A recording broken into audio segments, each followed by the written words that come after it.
জাতীয় সমাজতান্ত্রিক দলের জাসদ সাবেক কার্যকরী সভাপতি ও সংসদ সদস্য মঈনুদ্দিন খান বাদলের কবরে ভাঙচুর ও আগুন ধরিয়ে দেওয়া হয়েছে।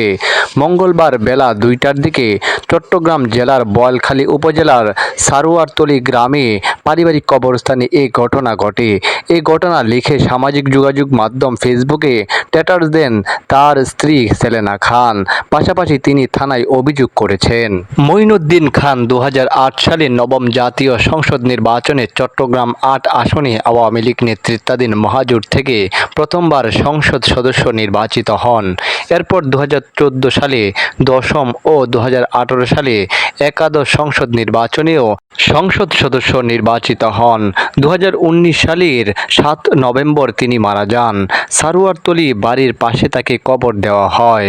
৫ আগস্ট ক্ষমতার পট পরিবর্তনের পর আজ মঙ্গলবার তার কবরস্থানে ভাঙচুর ও অগ্নিসংযোগ করা হয় বলে বাদলের স্ত্রী সেলেনা খান অভিযোগ করেন। সেলেনা খান ফেসবুকে লেখেন, কতিপয় সন্ত্রাসী আজ দুপুরে গাড়ি নিয়ে এসে মঈনুদ্দিন খান বাদলের প্রত্যেক বিটার কবরে ভাঙচুর ও আগুন ধরিয়ে দেয়। এখন কবরেও মানুষ শান্তিতে থাকতে পারবে না। ফেসবুকে শেয়ার করা ছবি ও ভিডিওতে দেখা যায় কবরের উপর আগুন জ্বলছে। এছাড়া ভাঙচুরের চিহ্ন রয়েছে কবর ও আশপাশে। সেলেনা খান বলেন, একটি গাড়ি নিয়ে এসে কয়েকজন দুর্বৃত্ত কবরস্থানের উপরের গাছ, ফটক ও নাম ফলক ভাঙচুর করে এরপর কবরের উপর আগুন ধরিয়ে দেয়। আমরা কেউ ছিলাম না। বিষয়টি থানায় জানানো হয়েছে। সেলেনা খান আরও বলেন, একটি নিরপেক্ষ সরকারের আমলে যদি মানুষ কবরেও শান্তিতে থাকতে না পারে তাহলে আমরা কোথায় যাব? আমি এই ঘটনার সুষ্ঠু তদন্ত ও বিচার দাবি করছি। বাদল কখনো কোনো দুর্নীতির সঙ্গে ছিলেন না।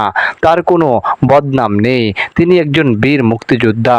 ঘটনার সত্যতা স্বীকার করে বোয়ালখালী থানার ভারপ্রাপ্ত কর্মকর্তা গোলাম সারোয়ার বলেন, কিছু দুষ্কৃতকারী কবরে ভাঙচুর ও আগুন লাগিয়েছে।